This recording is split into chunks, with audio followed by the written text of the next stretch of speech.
எல்லோருக்கும் வணக்கம். மலரம்மா சமையல் சேனல் இன்றைக்கி காலையில் வந்து டிஃபன் தான் செஞ்சுருக்கோம். என்ன டிஃபன் பார்த்தீங்கன்னா, இட்லிக்கு வந்து ஒரு சூப்பரான கத்திரிக்காய் கடையல். நம்ம தோட்டத்தில் வந்து நல்லா ஃப்ரெஷ்ஷாக வந்து நல்லா காலையில் போய் பார்த்தோன்னே நல்லா இருந்ததுங்களா, சரி வேறு எதாவது செய்யலாம்னு நினச்சேன். கத்திரிக்காய் பார்த்தோன்னே எனக்கு கடையில், அதுவும் எங்கள் வீட்டுக்காருக்கு வந்து ரொம்ப பிடிச்சது. 4 இட்லி சாப்பிட்றது 5-6 இட்லி சாப்பிடுவார். அதிகமாக தான் சாப்பிடுவார் கத்திரிக்காய் மட்டும் கடைஞ்சாவே. அதனால் வந்து சூப்பராக வந்து பறிச்சுட்டு வந்து காலையிலே வந்து கத்திரிக்காய் கடையில் செஞ்சாச்சு. கத்திரிக்காய் கடையில் கடைஞ்சா பத்தாது, 4-5 பேர் இருக்கும், மாப்பிள்ளை பிரியா எல்லாமே இருக்கணுன்றதுனால கொஞ்சம் பூரி செஞ்சுட்டு சன்னா மசாலா செய்யலாம் அப்படின்றதுனால, நம்ம ஹோட்டலில் எப்படி சாப்பிடுமோ அதே மாதிரி வந்து ரொம்ப சூப்பராக மசாலாலாம் வறுத்து சன்னா மசாலா செஞ்சுருக்கோம். பூரியும் சன்னா மசாலா, இட்லி, கத்திரிக்காய் கடையில். இன்றைக்கி காலையில் நம்ம வீட்டில் வந்து இந்த டிஃபன் தான். வாங்க எப்படி செய்யறதுன்னு சொல்லிட்டு பார்க்கலாம். கத்திரிக்காய் கடையில் செய்கிறதுக்கு ஒரு குக்கர் வச்சுட்டேன். ஒரு 3 டீஸ்பூன் வந்து எண்ணெய் சேர்த்துக்கிறேன். ஒரு 10 பல்லு பூண்டு, ஒரு 4 பச்சை மிளகாய், 2 வெங்காயம், 2 தக்காளி, பெரிய கத்திரிக்காய் வந்து ஒரு 5 கத்திரிக்காய் எடுத்துக்கிட்டேன். அது சின்ன சின்னதாக கட் பண்ணி சேர்த்துக்கலாம். கத்திரிக்காய் கடையிலுக்கு வந்து கடலைப்பருப்பு போட்டிங்கன்னா இன்னும் ரொம்ப டேஸ்ட்டாக சூப்பராக இருக்கும். துவரம் பருப்பு கூட கடலைப்பருப்பு சேர்த்து பாருங்கள், ரொம்ப நல்லாயிருக்கும். நான் ஒரு 50 கிராம் கடலைப்பருப்பு எடுத்து நல்லா கழுவி சுத்தம் பண்ணி எடுத்துக்கிட்டேன், அதையும் சேர்த்துக்கிறேன்.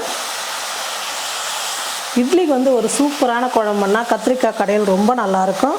வெங்காயம், தக்காளி, கத்திரிக்காய் எல்லாமே வந்து நல்லா வதங்கட்டும். பாருங்கள், கத்திரிக்காய் எல்லாமே வந்து நல்லா வதங்கிடுச்சு. இப்போ வந்து கொஞ்சமாக புளி சேர்த்துக்கிறேன், மஞ்சள் தூள் கொஞ்சம். இந்த கத்திரிக்காய் கடையிலுக்கு தேவையான அளவுக்கு நான் உப்பு சேர்த்துறேன். எல்லாம் சேர்த்துட்டு கலந்து விட்டுட்டு தேவையான அளவுக்கு வந்து நம்ம தண்ணி சேர்த்துக்கலாம்.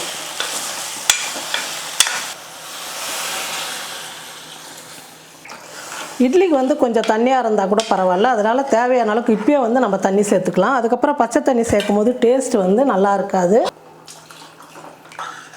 குக்கர் மூடி போட்டு மூடிட்டு ஒரு 2 விசில் வந்தோடனே நம்ம வந்து ஸ்டவ் ஆஃப் பண்ணிடலாம்.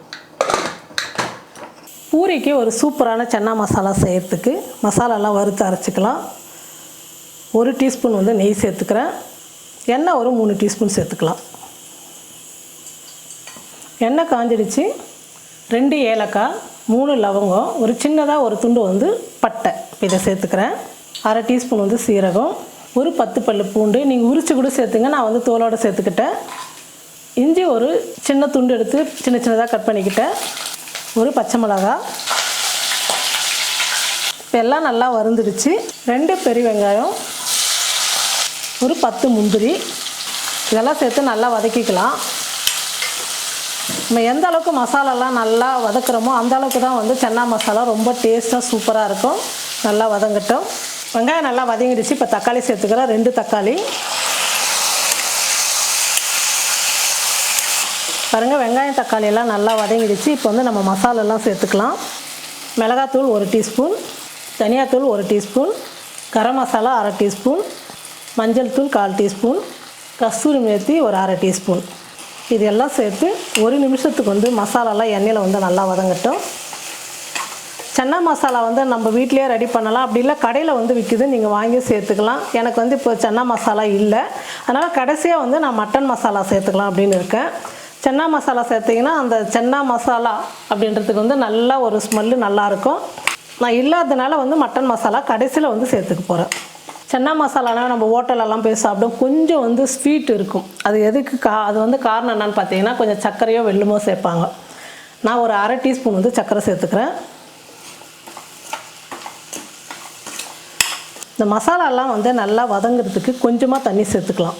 நம்ம வந்து வெறும் எண்ணெயிலே ரொம்ப நேரம் வந்து மசாலா வந்து வதக்கும் போது கலர் வந்து மாறிடும். அதனால் லேசாக ஒரு 2 டீஸ்பூன் வந்து தண்ணி சேர்த்துட்டு இந்த தண்ணியிலே வந்து நல்லா வெங்காயம் தக்காளி எல்லாம் வேகணும். அப்போ தான் வந்து நல்லாயிருக்கும்.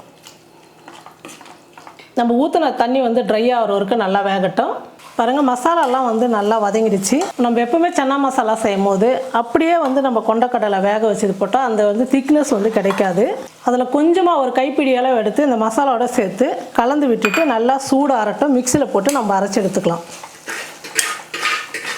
பாருங்கள், கத்திரிக்காய் வந்து நான் நல்லா கடைஞ்சி எடுத்துக்கிட்டேன். இப்போ வந்து தாளிச்சிக்கலாம். ஒரு 2 டீஸ்பூன் எண்ணெய் சேர்த்துக்கிறேன். கடுகு கொஞ்சம், சீரகம் ஒரு 1/4 டீஸ்பூன். கடுகெல்லாம் நல்லா பொரிஞ்சிருச்சு. உளுத்தம்பருப்பு ஒரு 1/4 டீஸ்பூன் சேர்த்துக்கிறேன். வரமிளகா 2 சின்ன சின்னதாக கட் பண்ணிக்கிட்டேன். பூண்டு ஒரு 5-6 பல்லு வந்து தோலோடு வந்து நறுக்கி எடுத்துக்கிட்டு அதையும் சேர்த்துக்கிறேன். கருவேப்பிலை கொஞ்சம், இதெல்லாம் வந்து நல்லா வறுந்து வரணும். பருப்பு மிளகாய் எல்லாம் வந்து நல்லா கலர் மாறுற அளவுக்கு நல்லா வறுத்துக்கலாம். பாருங்கள், இப்போ எல்லாமே நல்லா வறுந்துடுச்சு. நான் ஒரு பெரிய வெங்காயம் எடுத்து பொடியாக நறுக்கிக்கிட்டேன். இந்த வெங்காயத்தை சேர்த்துக்கிறேன். வெங்காயம் வந்து நல்லா கலர் மாறுற அளவுக்கு நல்லா வதங்கணும். அப்போ தான் வந்து கத்திரிக்காய் கடையில் வந்து ரொம்ப டேஸ்ட்டாக நல்லாயிருக்கும். நல்லா வதங்கட்டும். பாருங்கள், வெங்காயம் எல்லாம் வந்து நல்லா வதங்கிடுச்சு. இப்போ நம்ம கத்திரிக்காய் வந்து கடைஞ்ச இல்லையா, அதில் வந்து சேர்த்துக்கலாம். இட்லிக்கு ஒரு சூப்பரான கத்திரிக்காய் கடையில் ரெடி ஆகிடுச்சு. இப்போ நம்ம வந்து அடுத்தது வந்து இட்லி ஊற்றி வச்சுக்கலாம். கத்திரிக்காய் கடையில் கடைஞ்சி தாளித்து வச்சுட்டு இப்போ வந்து இட்லி வந்து ஊற்றி வச்சுருக்கிறேன். இட்லி வேகட்டும். பாருங்கள், சன்னா மசாலா வந்து நல்லா நைஸாக அரைச்சி எடுத்துக்கிட்டேன். நம்ம வதக்குனது எல்லாம் இப்போ நம்ம வந்து தாளிச்சிக்கலாம். ஒரு 2 டீஸ்பூன் வந்து எண்ணெய் சேர்த்துக்கிறேன். எண்ணெய் நல்லா காஞ்சிடுச்சு. ஒரு 1/4 டீஸ்பூன் வந்து கஸ்தூரி மேத்தி சேர்த்துக்கலாம். நல்லா இது வந்து மணத்தை கொடுக்கும். நல்லா வாசனையாக சூப்பராக இருக்கும். இப்போ நம்ம அரைச்ச விழுது வந்து இந்த எண்ணெயில் சேர்த்துக்கலாம்.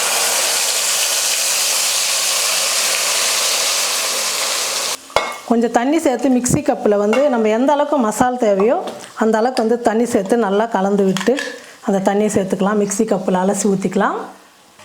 பாருங்கள், இந்த அளவுக்கு தண்ணியாக இருந்தால் போதும். நல்லா கொதித்து வரும்போது திக்காக பூரிக்கு வந்து சன்னா மசாலா ரொம்ப சூப்பராக இருக்கும். நல்லா கொதிக்கட்டும்.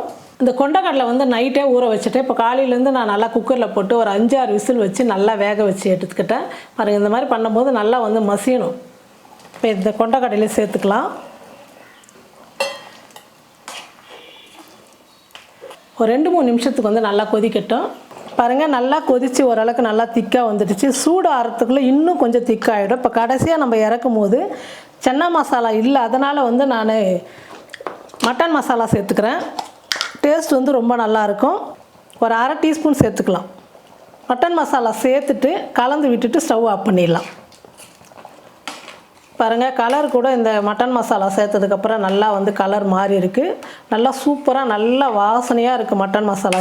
அதே நீங்கள் சன்னா மசாலா சேர்த்தா இன்னும் ரொம்ப நல்லாயிருக்கும். நம்மக்கிட்ட சன்னா மசாலா இல்லை அப்படின்னா நம்ம வீட்டில் இருக்கிற மட்டன் மசாலா வச்சு நம்ம செஞ்சுக்கலாம். இப்போ நான் ஸ்டவ் ஆஃப் பண்ணிடுறேன். இதுக்கு வந்து ஒரு சின்னதாக ஒரு தாளிப்பு ஒன்று போட்டுக்கலாம். சன்னா மசாலாவுக்கு வந்து ஒரு தாளிப்பு போட்டுக்கலாம். அதுக்கு ஒரு சின்னதாக ஒரு கடாயை வச்சுக்கிட்டேன். குட்டி கடாயி. அதுக்கு 2 டீஸ்பூன் வந்து நெய் சேர்த்துக்கிறேன். நெய் 2 டீஸ்பூன் வந்து எண்ணெய் 2 டீஸ்பூன் சேர்த்துக்கலாம். கொஞ்சமாக சீரகம், ஒரு 1/2 டீஸ்பூன் வந்து காஷ்மீர் மிளகாத்தூள் சேர்த்துக்கிறேன். ஒரு 30 செகண்ட் மட்டும் எண்ணெயில் வந்து நல்லா இந்த மிளகாத்தூளோட பச்சை மணம் போகிற அளவுக்கு வதக்கிட்டு நம்ம வந்து சன்னா மசாலாவில் ஊற்றிக்கலாம். இந்த சன்னா மசாலாவுக்கு வந்து நம்ம இந்த எண்ணெயில் மிளகாத்தூள் சீரகம் போட்டு தாளித்து ஊற்றதான் அவ்வளோ ஒரு வாசனையாக சூப்பர் டேஸ்ட்டாக இருக்கும். பூரிக்கு வந்து ஒரு சூப்பரான சன்னா மசாலா ரெடி ஆகிடுச்சு. இப்போ நம்ம வந்து பூரி செஞ்சுக்கலாம். எண்ணெய் வந்து நல்லா காஞ்சதுக்கப்புறம் வந்து நீங்கள் பூரி தேய்ச்சது சேர்த்திங்கன்னா நல்லா எழும்பி வரும். பாருங்கள், இந்த மாதிரி வந்து எழும்பும். அதே மாதிரி மாவு வந்து ரொம்ப கெட்டியாக இருக்கணும். நான் வந்து இந்த கோதுமை மாவில் வந்து எதுவுமே சேர்க்கலை. எண்ணெய் 1 டீஸ்பூனும் உப்பு மட்டும் தான் சேர்த்தனால வேறு எதுவுமே சேர்க்கலை. ஆனால் மாவு வந்து ரொம்ப கெட்டியாக வந்து பிசைஞ்சிக்கணும். அப்போ தான் பூரி வந்து நல்லா எழும்பும். அதே மாதிரி எண்ணெயில் போடும்போது நீங்கள் எண்ணெய் வந்து நல்லா காய வச்சுக்கணும். பாருங்கள், எல்லா பூரியுமே எந்த அளவுக்கு எழும்பி நல்லா சூப்பராக வந்துருக்குது பாருங்கள். அதுக்கு மாவு வந்து நீங்கள் நல்லா கட்டியாக பிசைஞ்சிக்கணும். இதுதான் இந்த டிப்ஸு. இன்றைக்கி காலையில் நம்ம வீட்டில் டிஃபன் பார்த்தீங்கன்னா இட்லியும் கத்திரிக்காய் கடையில், பூரி சன்னா மசாலா. காலையில் டிஃபன் வந்து முடிஞ்சிடுச்சு. நீங்களும் உங்கள் வீட்டில் இந்த மாதிரி வந்து இட்லிக்கு வந்து கத்திரிக்காய் கடையில் கடைஞ்சி பாருங்கள், ரொம்ப சூப்பராக இருக்கும். நீங்கள் வேறு ஏதாவது கூட பண்ணிக்கலாம், ஆனால் கத்திரிக்காய் கடையில் வந்து ரொம்ப சூப்பராக இருக்கும். பூரிக்கு சன்னா மசாலாவும் ரொம்ப நல்லாயிருக்கும். நம்ம சூப்பராக வந்து சன்னா மசாலாலாம் நல்லா வறுத்து ரெஸ்டாரண்ட் ஸ்டைலில் வந்து ரொம்ப நல்லா பண்ணியிருக்கிறோம். நீங்களும் இந்த மாதிரி செஞ்சு பார்த்துட்டு எப்படி இருக்குன்னு சொல்லிட்டு மறக்காமல் கமெண்ட் பண்ணுங்கள், ஷேர் பண்ணுங்கள். நன்றி.